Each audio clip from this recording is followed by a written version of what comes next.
Some of you had the opportunity tonight to get a hold of his new book. You ought to read it. It's good. It's called Winning the Future. It talks about the things that Newt is for. He sees the dangers of al-Qaeda, of terrorism, of North Korea. He supports an idea whose time has come, the independent ownership of your Social Security account. You know, when that money goes to Washington, 3/4 of it pays benefits to people, and the other quarter that ought to belong to you, Joe Biden spends. Well, we ought to be able to do better than that. And Newt's on the right side of that issue, too. So it is my great pleasure to introduce one of the great leaders, one of the best thinkers that America has, and a man who you're going to hear tonight, but my belief is you're going to hear a lot more of him in the next 2 or 3 years as he travels around the country talking about what matters in America. Newt?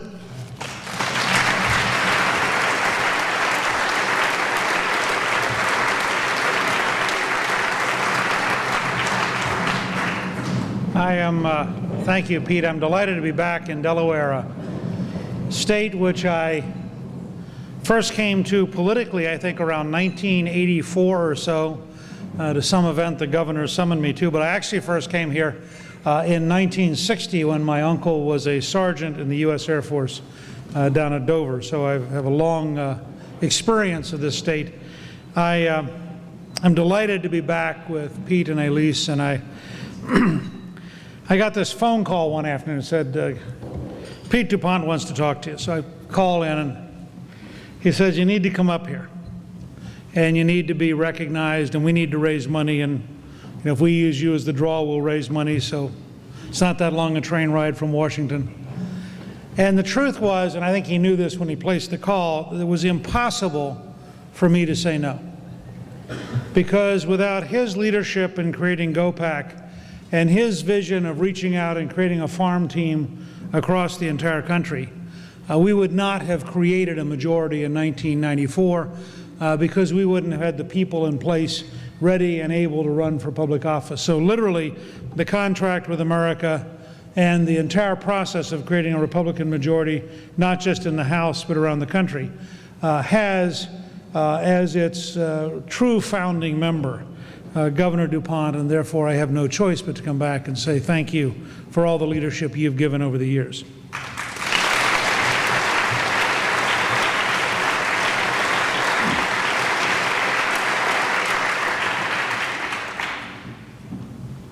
I really come tonight, I guess, more as a grandfather than anything else. I have 2 grandchildren now, Maggie, who's 5, and Robert, who's 3. And I've been trying to think through how to explain to the country what I think we have to do so that we can give my grandchildren and your children or grandchildren the kind of safety, health, prosperity, and freedom that our parents and grandparents literally worked and fought to be able to give us. And so what I'm going to talk with you about tonight is really a straightforward conversation. It's not a normal political partisan conversation, because I think we're in a period where we need more than that. I think we need to talk with vivid and clear language, and we need to recognize that words matter. And I want to start, I was very struck when we said the Pledge of Allegiance, and then we heard that magnificent rendition of the national anthem. I was struck at the difference between the words we were using to describe America and the words that the number 2 Democratic leader in the Senate used yesterday to describe America. And I thought, coming to Delaware, one of the things I'd ask all of you to do tomorrow is to call Joe Biden's office and to call Tom Carper's office and to ask them to demand that Senator Durbin apologize to the United States and apologize to the U.S. Senate for comparing the United States to Nazi Germany, Pol Pot's Cambodia, and Stalin's Soviet Union.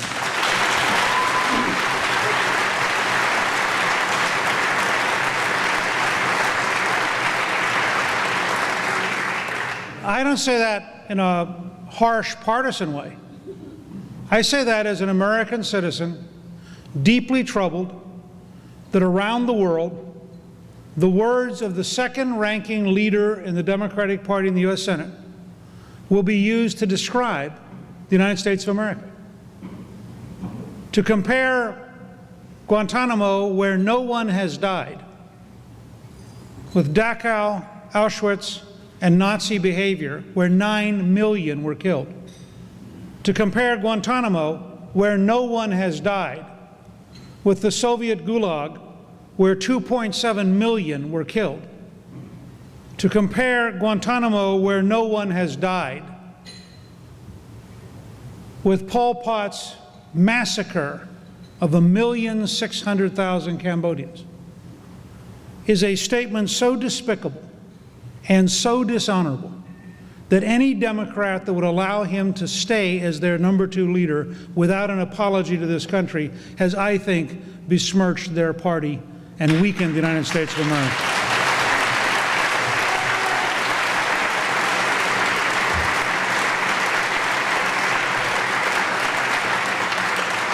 And I think it is a sad thing for America.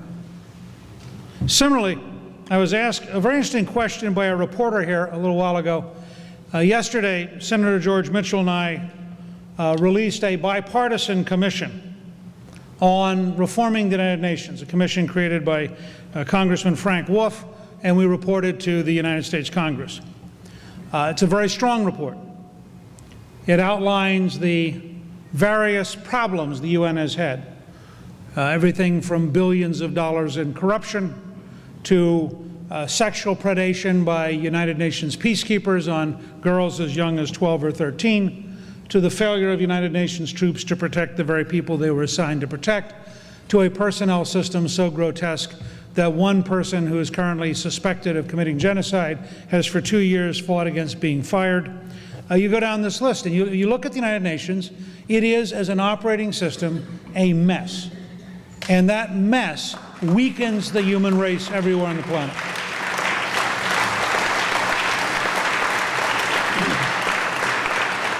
And when you look at a Human Rights Commission, which 2 years ago was chaired by Libya, and which has had for the last 2 years Sudan serving on the Human Rights Commission while being investigated for genocide, you know the system is sick. And this reporter asked me a very interesting question. I hadn't thought about it, frankly, till the reporter asked me. He said Kofi Annan had some comments today in New York about our report. And my reaction is quite straightforward. What possible moral standing does Kofi Annan have to render judgment on any reform proposal about an institution he has disturbed?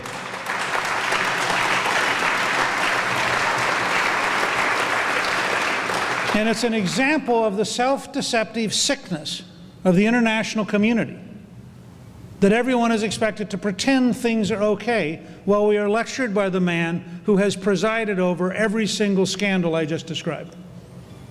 And so I think we should say enough. And I think the easiest way to say enough is to have John Bolton confirmed as the UN ambassador.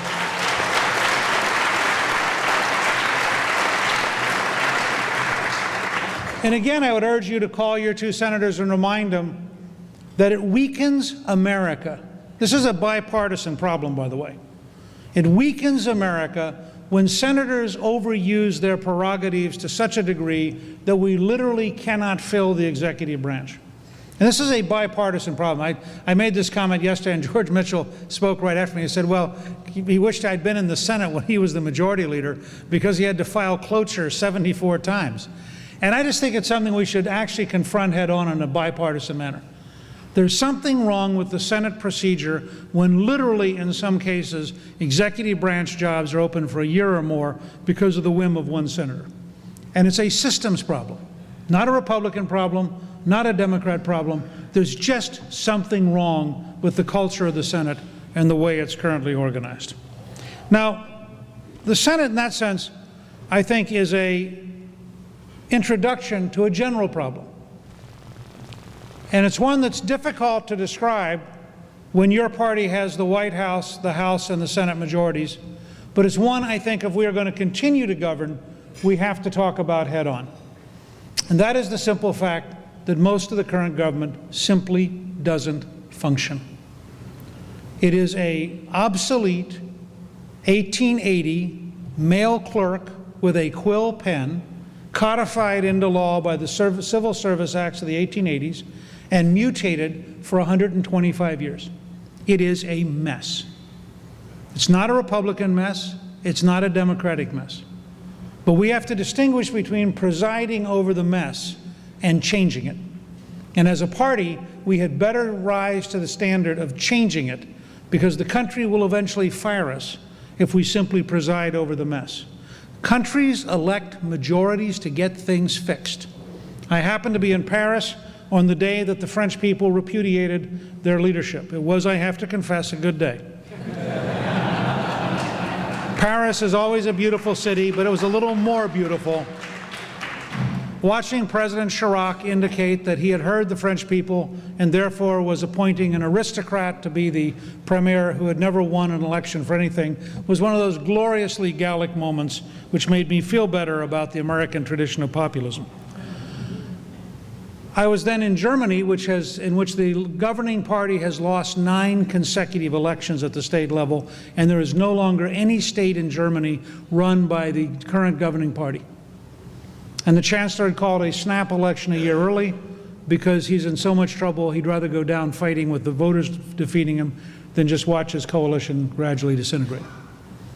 And while I was in Germany, this was partly on UN business,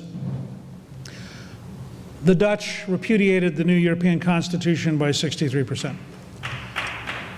The lesson I bring home for American leaders is, don't assume if we fail to solve our problems, our people don't have the same right to send us a signal.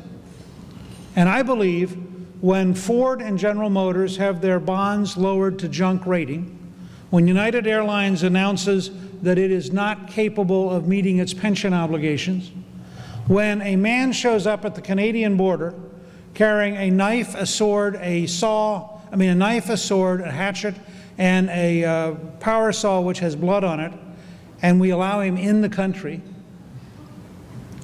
there's something profoundly wrong. And we need to have an honest national dialogue. Part of it, frankly, is just the sheer scale of change. My estimate is that we will have 4 times as much scientific change in the next quarter century as we had in the last quarter century. That's because there are more scientists alive today than in all of previous human history combined, and those scientists are connected by internet, cell phone, and then connected by venture capital and licensing and royalties, and then connected to China and India as reserve centers of production. So in the next quarter century, we'll have about as much change as we had from 1905 to 2005. The current system simply can't cope with it. It can't adopt. It's not flexible. I first got drawn into this, and those of you who are interested, there's a paper, if you go to my first name, it's very simple, newt.org. We have a paper on entrepreneurial public management as a replacement for bureaucratic public administration. This may sound very abstract. It's not. It's about everyday life. I started working on this when I discovered, I spent 40% of my time on national security, and I discovered that in the first year in Afghanistan, we had not been able to build 1 mile of paved road. Not a mile. The president personally had pounded on the table. And I then read an article in the Washington Post in which a U.S. Agency for International Development bureaucrat said, the Afghans have to be realistic. They have to understand our planning process. If we had fought the Second World War with that model, the Japanese would have been in Kansas City before we were aware that Pearl Harbor had occurred. And so I began looking at how bad the problem is. Then I spent 40% of my time on health. There are 110,000 pages of Medicare regulations, vastly more than the IRS.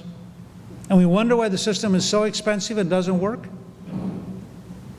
And so I began to look at this whole model, and I happened to have breakfast one morning with Fred Smith, who founded FedEx, and we were discussing the fact that my model is the government should be able to match UPS and FedEx for accuracy, speed, flexibility, efficiency. That's the standard we ought to set.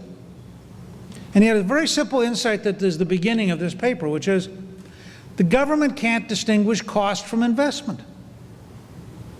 So they can't go in and say boy, if we bought this brand new equipment, such as, for example, with FedEx and UPS, you know, computerized equipment and wireless information and an ability to track the records and knowing where the documents are. In the government, that's pure cost. There's no sense of productivity, no sense of improvement. We recently had an offer made to take over a part of the Pentagon, eliminate 3,000 jobs, and save approximately $500 million a year. And the person responsible for analyzing the proposal was the guy who was in charge of the 3,000 people. He concluded that it was a really stupid idea because he wasn't paying for them and he would have nobody to work for him. So start with the idea that we have to have very profound change. We cannot just preside over these governments. This is true at the state level, it's true at the local government level, it's true at the federal level. These are large, obsolete, late 19th century models that cannot possibly keep up with the modern world. Now, what's the standard we should use? I think it's very straightforward. In an entrepreneurial free market, in a society based on science and technology, you should expect more choices of higher quality at lower cost. Let me repeat this because it is so outside all of modern public debate. You should expect more choices of higher quality at lower cost. Example, how many of you have a cell phone with a camera? Just raise your hand. You know, I first encountered this when I was doing a seminar at the American Enterprise Institute, and one of the college interns took my picture and emailed their mother. You know, I'm in the middle of a meeting with Newt, click. It was followed shortly later by, and I need 25 more bucks this weekend. I mean, but think about that model. The cell phone was invented in 1978 as a large, cumbersome thing. Those of you who have seen movies made in the 80s see people walking around carrying these huge things. And it was at that time an elite instrument. So I'm trying to give you a way of thinking here that is totally outside the framework of modern government.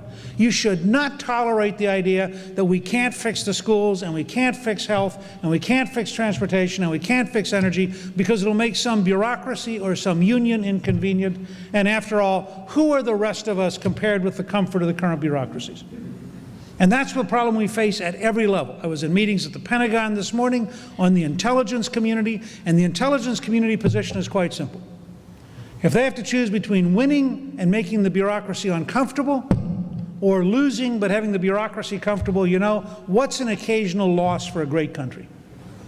And it is disgraceful the degree to which the bureaucracies of this country at the federal, state, and local level are providing bad service with limited choice of declining quality at rising cost, and then we're told to put up with it.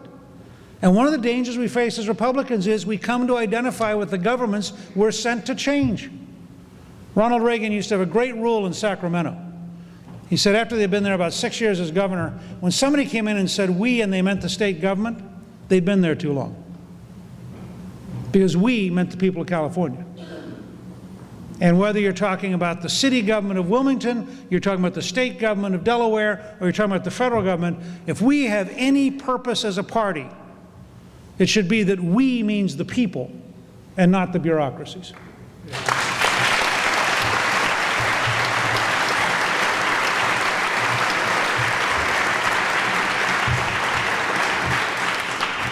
We know how to get change on this scale.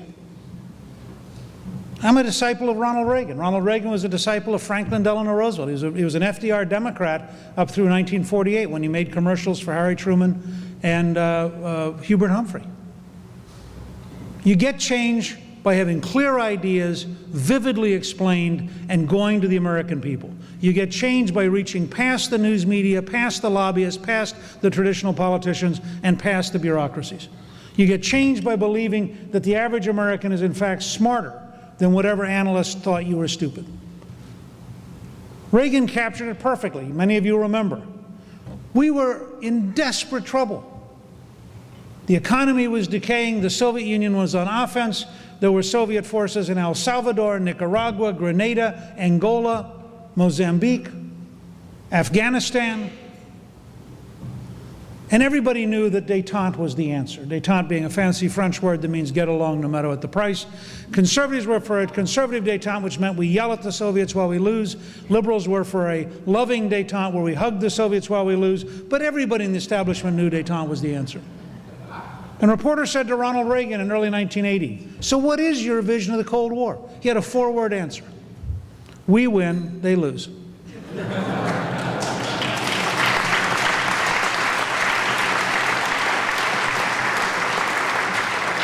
The average American looked up and said, I like that. Reagan then went and made one speech one time and used a phrase that he only ever said once. He called the Soviet Union an evil empire. Natan Sharansky, who at that time was a prisoner in the Gulag, said it was stunning, the impact, because Pravda made the mistake of thinking they had to attack Reagan for saying it. Well, to attack him for saying it, they had to report he said it. The result, he said, was the morale of the guards went down and the morale of the prisoners went up because for the first time in their lifetime, a Western leader had the nerve to tell the truth.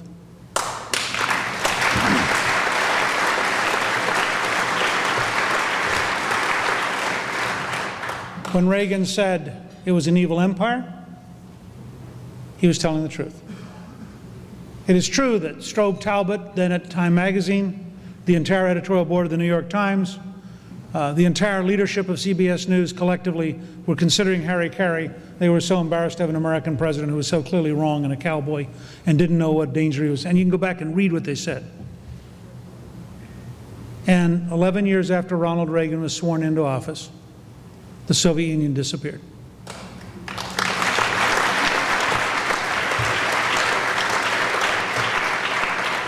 So in that tradition, and in the tradition of the contract with America, which stood on Governor DuPont's shoulders and stood on President Reagan's shoulders and was reflective of those beliefs, understanding that in the end you change the country and then the country changes the capital, let me give you a couple examples of some large truths. And one of our problems in modern politics is all of the answers are longer than the length of time that consultants think people will listen. I mean, I don't know about you, I thought the debates last year were an embarrassment. I thought the idea that what we're going to do is have two guys stand up there with 35 or 40 pages of detailed negotiated agreements and look straight ahead and answer whatever it was the focus group told their consultant would work and then repeat it maniacally 7 times in 90 minutes. It was just wrong. I mean, it's wrong for America.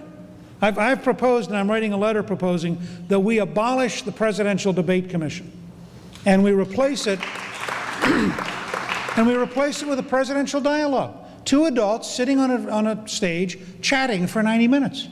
If you can't chat as an adult about your vision, you know, Lincoln and Douglas managed to do this in a series of debates that were historic, that defined America.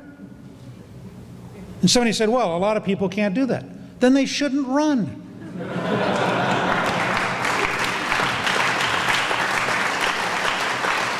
Let me tell you, I think we need to clean out the consultant world and the pollster world and understand that the rise in the age of mass media of the new bosses, and the new bosses are the people with the clever emails and the clever ads and the clever focus groups, and they sicken America fully as much as the machine bosses of the 1890s, because their interest is narrowly, venally, cynically to win no matter what it means. And that's just wrong. And I'm not saying this about Democrats or Republicans. I'm saying it as an American citizen who has been actively looking at this business since 1958, when my dad was a career soldier serving this country and we were living in Europe. And I worry for the country. I also have a very radical proposal for you to think about. And that is that when we get around to primaries in 2008, let's have bipartisan meetings. Because part of what's happening to us as a country is the Democrats run over here in a room and they only have left-wing audiences and they get more and more shrill. We run over here in a room, we only have right-wing audiences, we get more and more shrill. And there's no requirement to talk to each other. But if you said, okay, we're going to have a series of meetings in Delaware, and we're going to invite half the people will be Democratic candidates, half the people will be Republican candidates, and we're going to ask you how you're going to solve problems. you would have a dramatically richer and more complex and more honest about America's future. Yeah.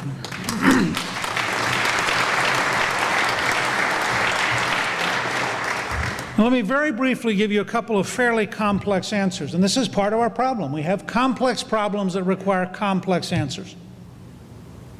I'm going to start with border security and immigration, because it is the biggest undiscussed challenge in America, and no one in Washington wants to take it on in a serious, honest way.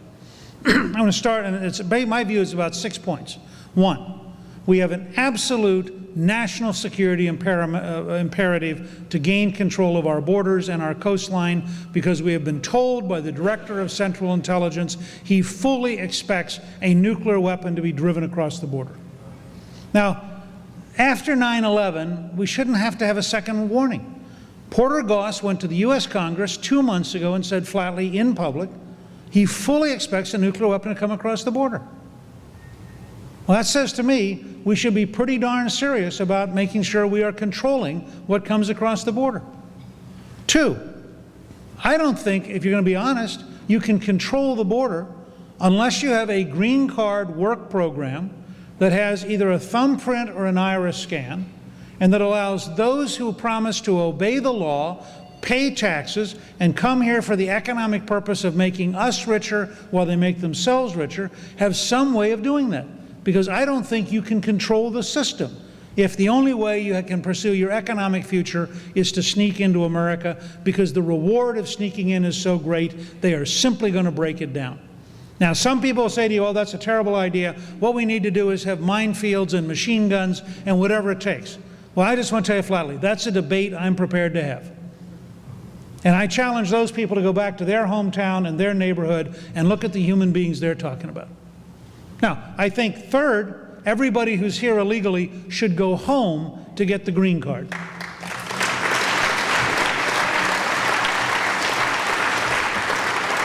And I say that because there's a very powerful moral imperative, which is you should not begin your career as a new American by breaking the law.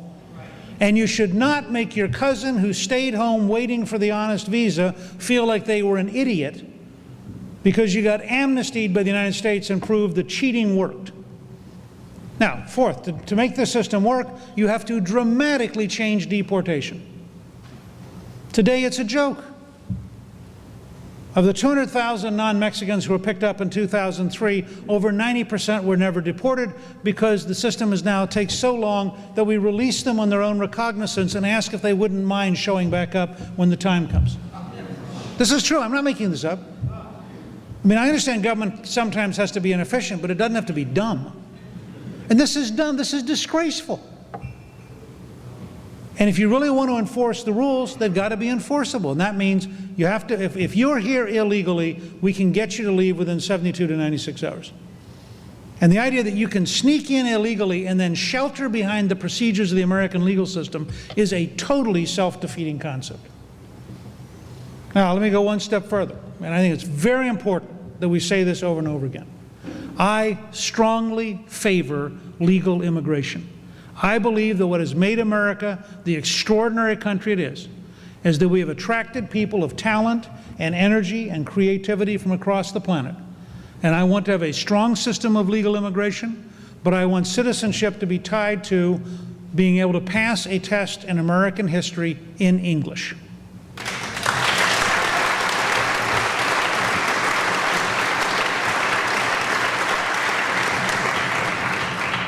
I walked you through that in a fairly complex way just to make the point. I couldn't have done that on a TV soundbite, because the sound bites aren't solutions. They're gimmicks. Let me just say one or two other quick things. I agree totally with Governor DuPont. We have an absolute imperative to give people under 40 the opportunity to have a personal Social Security savings account.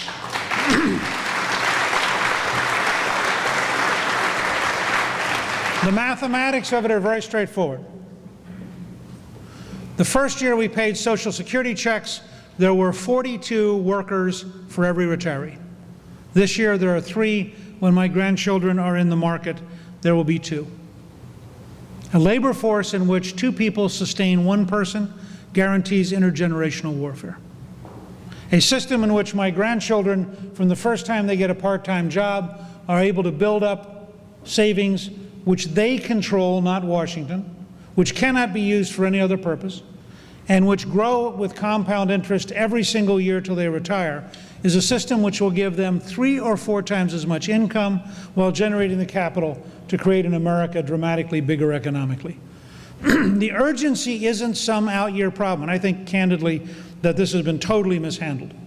You can't go to the American people and say we're going to have a problem in 2042. I mean, if you got a telemarketing call that said your roof is going to be in trouble in 11 years, you'd say, call me back in 10 and a half years, or if you're a risk taker, you'd say, call me back in 12 years. But you wouldn't say, oh my God, can I sign the contract this evening? The urgency we should be focusing on is that every single day that we fail to allow young people to have a personal savings account, we cheat them of a lifetime of compound interest that they would have for their retirement. So we should have the moral imperative that the young people of Delaware ought to have the opportunity to have that savings account now, to build up that interest now, so they have a guaranteed better future than they're going to have under the old system.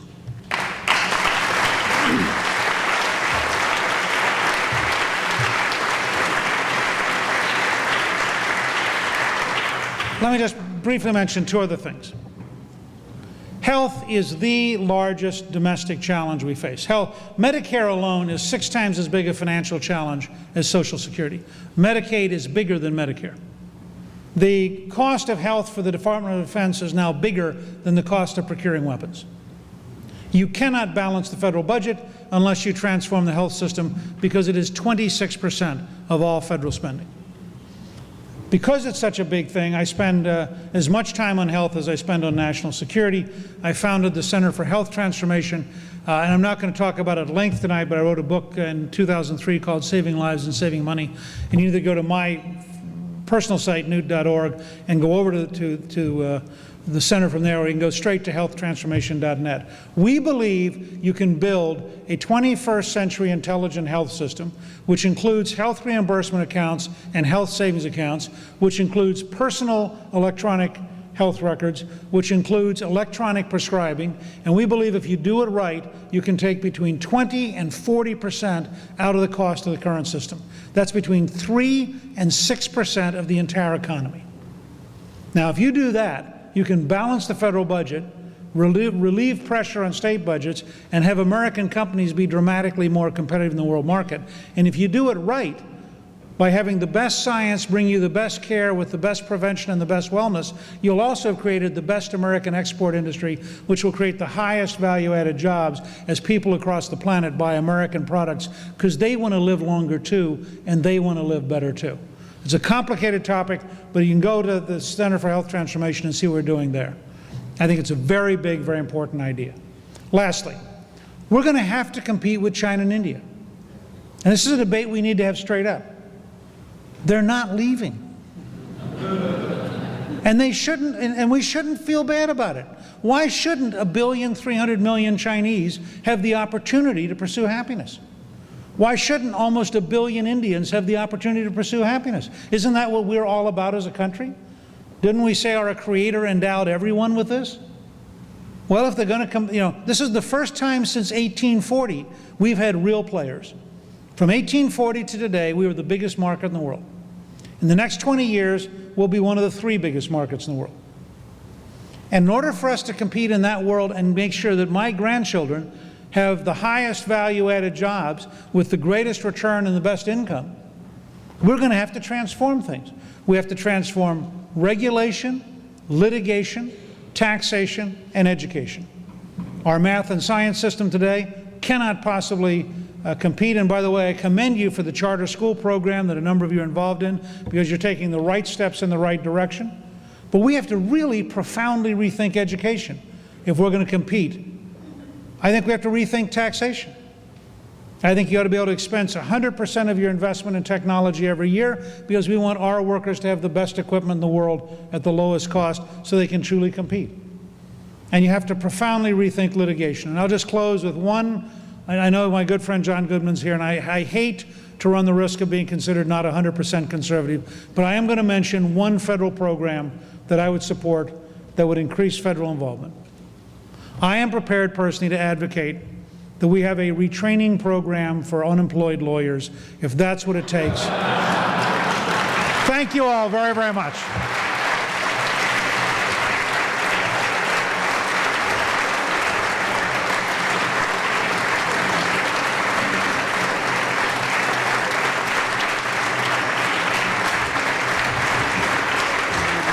Well, now you see why Newt Gingrich is this year's recipient of the Pete DuPont Individual Freedom Award. Here's a man who is for individual freedom, who is for prosperity, and Newt, we're delighted to present it to you. Thank you.